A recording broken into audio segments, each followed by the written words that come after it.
We've been celebrating Global Entrepreneurship Week here on Iowa Live and tying in local businesses, entrepreneurs, and different organizations to help celebrate that and educate all us in some areas that maybe we could use a little help in. And joining us right now, we have Dr. Christi Hegstad. She's a certified executive and personal coach, and you've been doing this for several years and working with businesses and entrepreneurs. And today specifically, we're going to talk about goal setting, which doesn't just apply to, I know you were so excited. this is a big one. Why are you cheering for that? When we think of all the stuff that you could be coaching us on this morning, why does that particularly get you interested? Yeah, I love goals. I've always loved goals for a variety of different reasons. And I know not everyone, agrees with that or shares that same passion, but there are so many benefits to setting goals.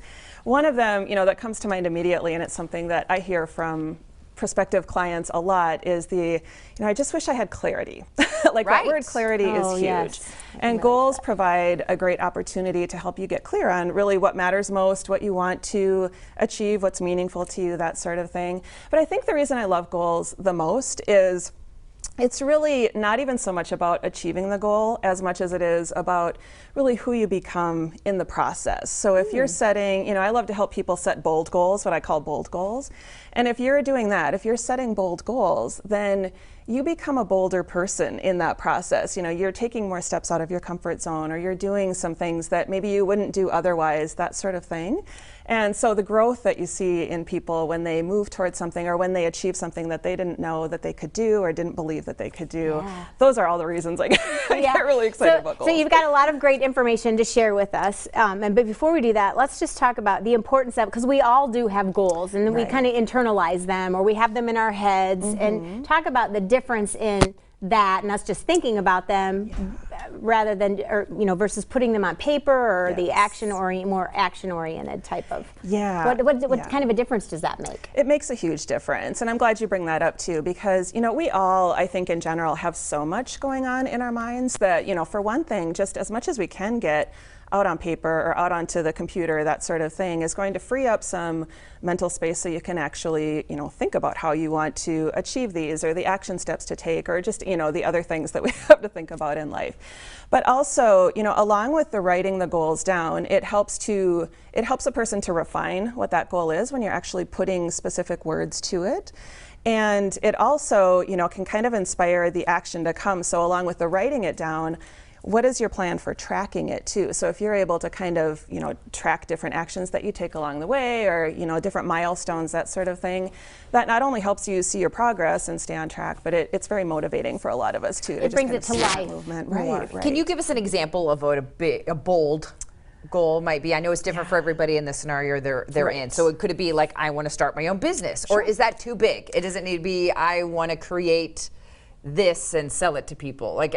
What is a bold goal that's something that we can attain? Because as we see there's 5 steps to success, and sometimes for me it's just get through What is that goal? Well, get me through my day successfully is sometimes a bold goal for me with my schedule. But what are you talking about in reference to entrepreneurs and what we're talking about this morning? Yes, and you're right that is going to be different for every person. So what's bold for one person might be, something like, oh, I did that 5 years ago, kind of a thing to somebody else. So it is different for each person. But when I talk about a bold goal, a couple of the criteria that come up with that, especially I lead a group, the Aspire Success Club, and each member of that sets a bold goal. And that's a year-long group. And so the bold goal is essentially something that is going to take you probably the better part of the year to accomplish.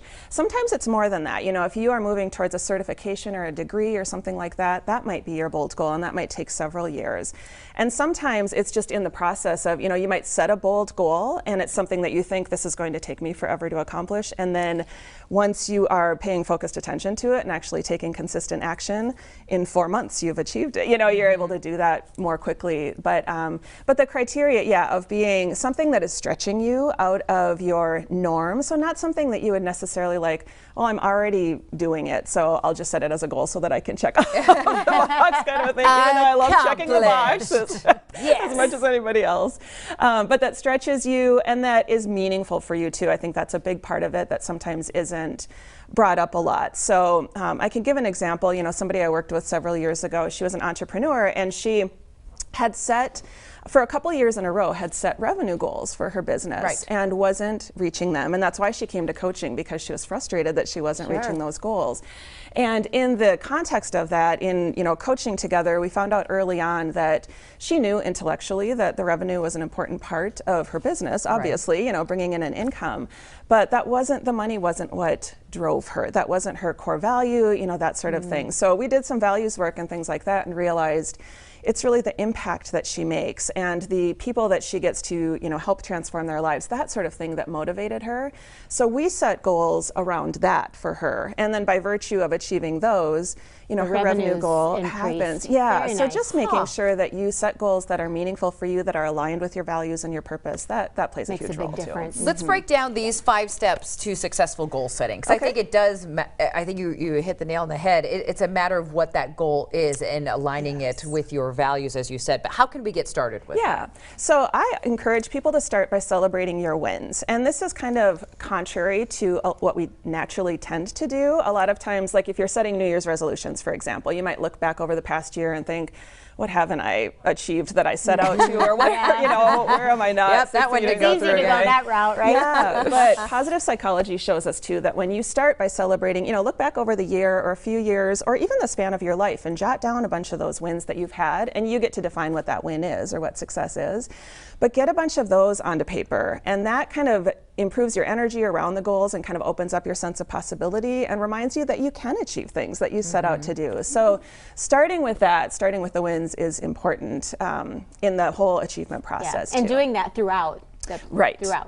Yeah. Yep. And you kind of mentioned dream big, bold goals, but turning those ideas into goals and kind of going back to that process. But then it sounds like don't be afraid to reach out and get some support for what you're trying to achieve. And that's something, when I started my business about 17 years ago, I waited too long to do that. And now I'm fully in all of that. I mean, that's my profession too. But I encourage people to, join a mastermind group or hire a coach or find those people that can really challenge you and inspire you and encourage you and support you along the way. That's huge. It just helps with that momentum. It makes your quality of life better. It makes it a lot more fun than just kind of being isolated. Sometimes as an entrepreneur, if you're working from home or not in contact with people a lot, that can be kind of isolating. So getting that support too can just really help kind of keep fanning the flames for that. And I had a mentor tell me a long time ago about, your idea is only as good as the action taken on it. So it's important, and I think there's a lot of people, and that's where the frustration stems. A lot of people have these great ideas and it's kind of putting the